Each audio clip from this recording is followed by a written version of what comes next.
Around the world, biodiversity loss is one of the most underestimated systemic risks in modern finance. Few countries feel this risk more sharply than Finland. Its forests, the backbone of its economy, are being pushed past their limits, putting a strain on long-term returns and the national prosperity of the country.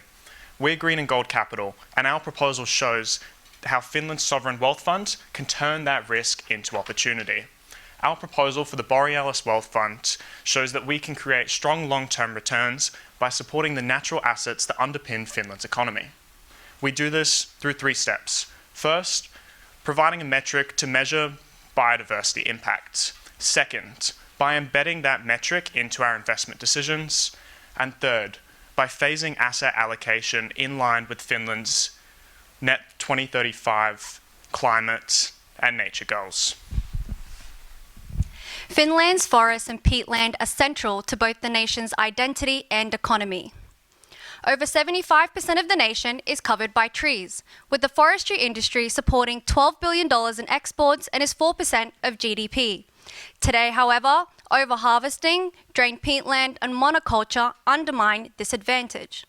This degradation of biodiversity have transformed Finland's forests from a carbon sink into a carbon source. And if this trend continues, ecological decline will threaten Finland's economic stability.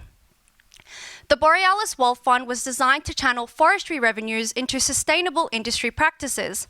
However, historically, the fund has failed to meet its financial targets, nor has it had a positive impact on biodiversity. And with no framework to measure such impact or a long-term coherent strategy, the fund cannot definitively demonstrate whether it's supporting or harming Finland's natural capital. This brings us to our problem statement. How can Finland design a sovereign wealth fund investment strategy that can channel forestry-linked revenues into biodiversity-enhancing assets whilst meeting long-term financial return expectations? Our 3 Horizon proposal aims to combine ecological action with tangible accountability. Horizon 1 focuses on the most urgent task, transforming Finland's forests from a carbon source back into a carbon sink. Horizon 2 scales this recovery by syncing with Finland's biodiversity and net 2035 net zero targets, embodying policy into the fund. And finally, Horizon 3 positions the fund as a global leader in biodiversity finance by forming international partnerships to bring ahead ecological recovery. This strategy, paired with our in-house biodiversity framework, ensures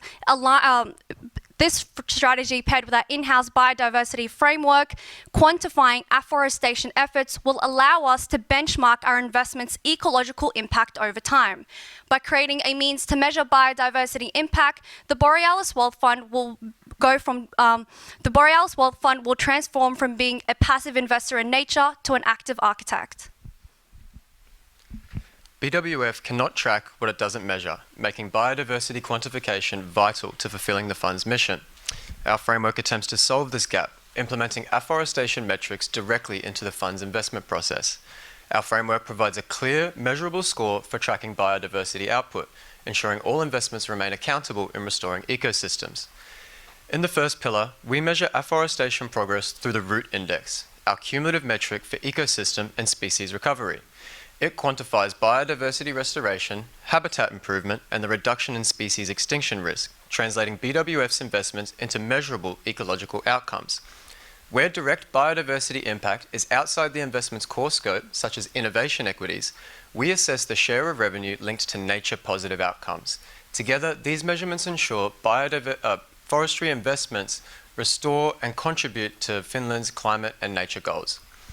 In the second pillar, all investments are screened through our in-house biodiversity stewardship score, a 0 through 5 rating that evaluates each firm's ecological performance. By embedding minimum stewardship scores, the fund embeds policy accountability into its investment process. This standardizes biodiversity policy across the portfolio, giving the BWF a means to track restoration outcomes over time. In the third pillar, all data is independently verified and transparently reported. Independent reporting aligns with the Task Force on Nature-Related Financial Disclosures and assures all data is accurate and reliable. And then all data is published in an annual biodiversity impact statement, where we combine financial and ecological data into one single performance report. Together, our framework gives BWF the means to track, standardise and ensure Finland's progress towards the 30 by 30 and 2035 net zero targets. Our Three Horizon investment strategy aims to balance biodiversity-aligned opportunities with liquidity and risk management, ensuring sustainable long-term growth.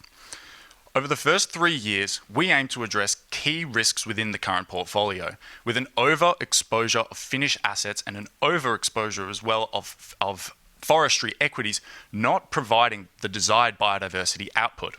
As a result, all holdings will be assessed and screened under our biodiversity stewardship score, with a minimum 2 score required to maintain our investment.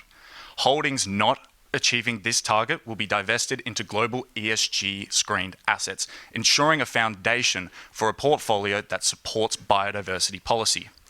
Moving toward Horizon 2, we aim to increase our biodiversity stewardship score to 3, fundamentally shifting our investments accountability toward biodiversity policy targets. This shift ensures that our portfolio remains strong in achieving net zero Finland's 2035 targets, as well as the EU's 30 by 30 targets. Any holdings not achieving this target will be divested into cash, which will be used as an active investment tool to invest in sustainable assets, as well as a liquidity buffer if additional capital is required to make national targets. Following this, we aim to rebrand biodiversity finance by partnering with global powerhouses and replicating our framework. We will embed our biodiversity stewardship score into green bond initiatives, further investing into these bonds to accelerate their innovation.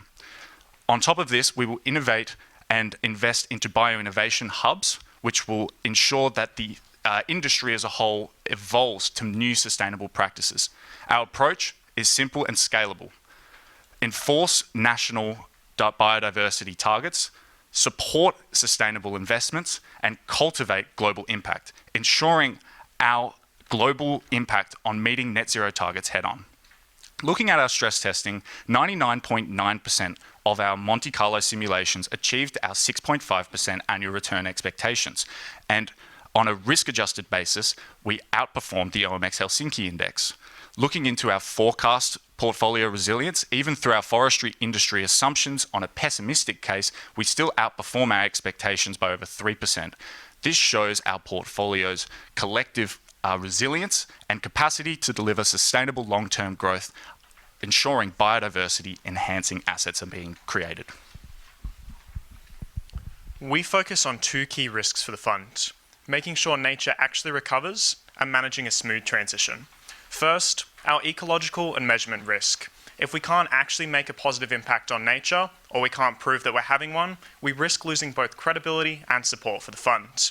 We manage this by stringently screening all of our assets, making sure they meet our framework and independently audited and verified each year so we can track progress over time. Second, our strategy transition risk. As we reallocate capital based on biodiversity performance, some sectors may feel short-term pressure, but this isn't about reducing support for those sectors.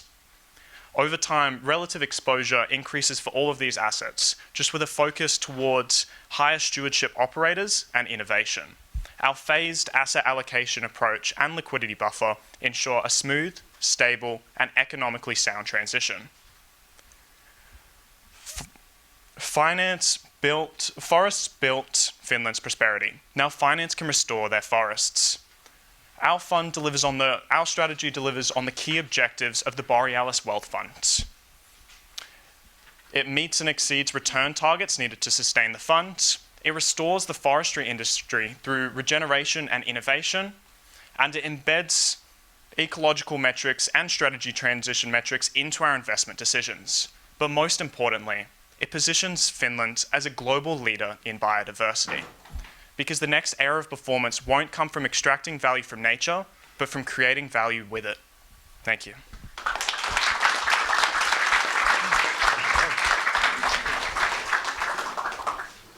Amazing, thank you so much. Do we have any questions from our judges? Leslie? Hi, thanks for your presentation. I have a few questions just on the portfolio allocation on slide 15.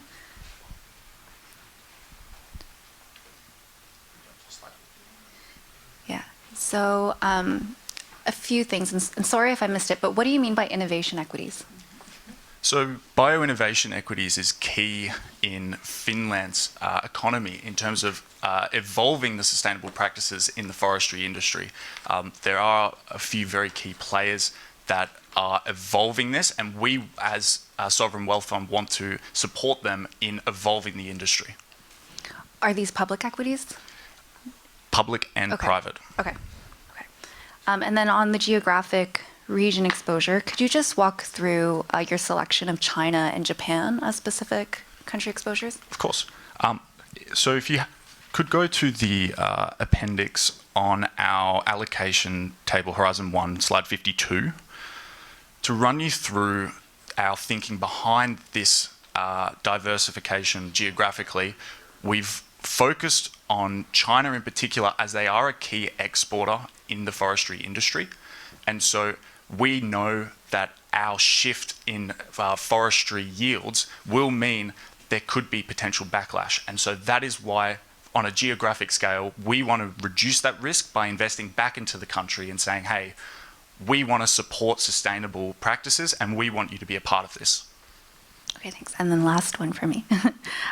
So you're exiting green infrastructure fully. Can you just provide the rationale for that? Yeah. There is still some allocation toward green infrastructure. However, the quantifiable measure of biodiversity output on these assets isn't meeting the biodiversity demands that we as a sovereign wealth fund need to achieve for the nation. And so our approach to this is to invest in the companies that are causing this ecological output, ensuring that they meet new foundations and new frameworks for these targets and support them in doing so. Jean-Sebastian. Following on the asset allocation, forestry equities sees a decrease from 40% to from 31% by 9% from the first to the third year. Should we assume that these forestry equities are all located out of Finland, or is that a global portfolio? It is a dual portfolio. Okay. And when it comes to public and private equities, what's the proportion of public and private? And within private, what type of private equities are you seeking for? Is that more mature companies, small, medium companies, VC? What type of investment is the mandate? Yeah, so essentially with our framework, we're looking to attack the issue from the root. So we're looking at companies from an early stage being able to innovate and encourage these companies to be able to reduce essentially their biological footprint. So with these equities or these private companies, what we're looking to do is invest in companies that are supporting that innovation, enabling essentially the rest of our portfolio to have that positive impact on biodiversity. On page 17, you mentioned that your portfolio has had an over 99% chance of achieving the 6.5% return. That being said, when we go to your build portfolio, you have an average annual return of 6.8, 6.5%, and standard deviation of about 10 to 11%. How do those metrics reconcile? Yes, that's a great question. The reasoning as to why these metrics work in the manner that they do is due to the nature of the collections that we receive from the forestry industry. And what we have chosen as an investment strategy is to say, well, look, these investments are coming as a return of our investment into the forestry industry. We are going to redistribute that back into the fund. However, that collection is seen as a flat line, as a liquidity buffer on the portfolio as a whole. So to kind of summarize, the liquidity buffer acts as a support in the short term for our growth rate, and then acts more as a stability piece when we do diversify further into green bonds looking into the long-term horizon. But if we think of it just probabilistically, if you have a portfolio return of 6%, just by way of normal law, minus twice the standard deviation should be your 99th percentile outcome. So how is it that the portfolio meets 6.5% return 99% of times, if this is the distribution of your returns? Yeah, I'm happy to take that one. We can kind of keep on this slide as a little bit of a visual. It doesn't give us too much though. But essentially what we're looking at is those returns in the previous slides where we saw around that 6.9%, those 7%. That's the base return from the fund. And then the collections that we're bringing in initially represent almost 10% returns on that initial phase. So that money coming in from the collection system really bolsters the portfolio. It's quite major in terms of the fund size, which means that in a lot of those earlier outcomes, we're able to bring in a lot stronger returns to help kind of counteract that standard deviation.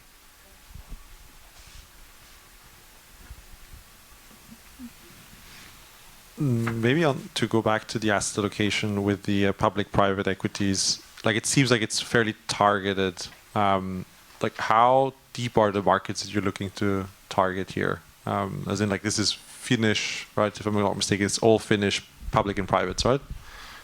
No, the public and private equities is diversified. Perfect. If you can have a look at the top slide, the top title in the public-private equities area, this is small cap European equities. There is, I think, about 4% Finnish involvement in that ETF. And then in the private equity index, we're looking at kind of a liquid public security to replicate the return profile of a private equity, as it is quite difficult to quantify that. And so the private side, yes, that is global or? Yes. Okay. And what's the size of that market in the more, ESG forward private? I don't know if it's small cap, mid cap. I mean, if you can walk us through a little bit, like what the market is that you're targeting. Yeah.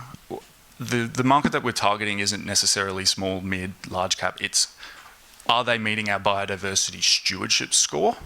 And if yes, then that is an opportunity for us to invest in them. We don't discriminate based on market cap. We look entirely on their biodiversity policy targets. Do you have any more questions from the panel? Leslie? Could you provide some detail on your scenario testing, just the underlying assumptions that were stressed? Yep.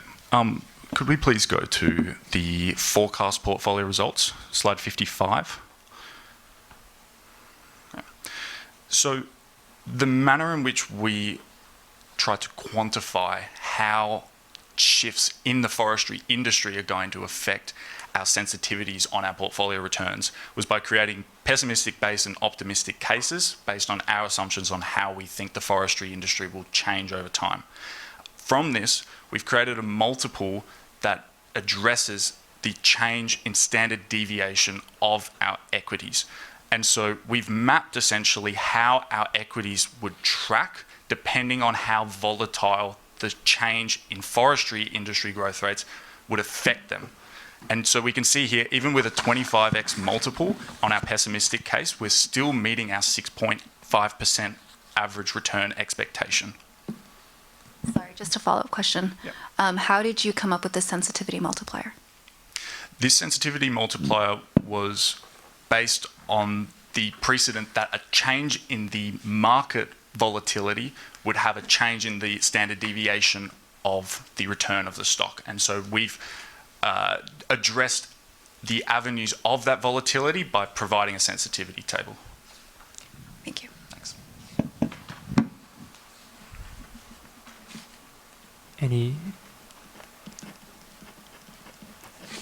I guess we're good for questions. Well, thank you so much.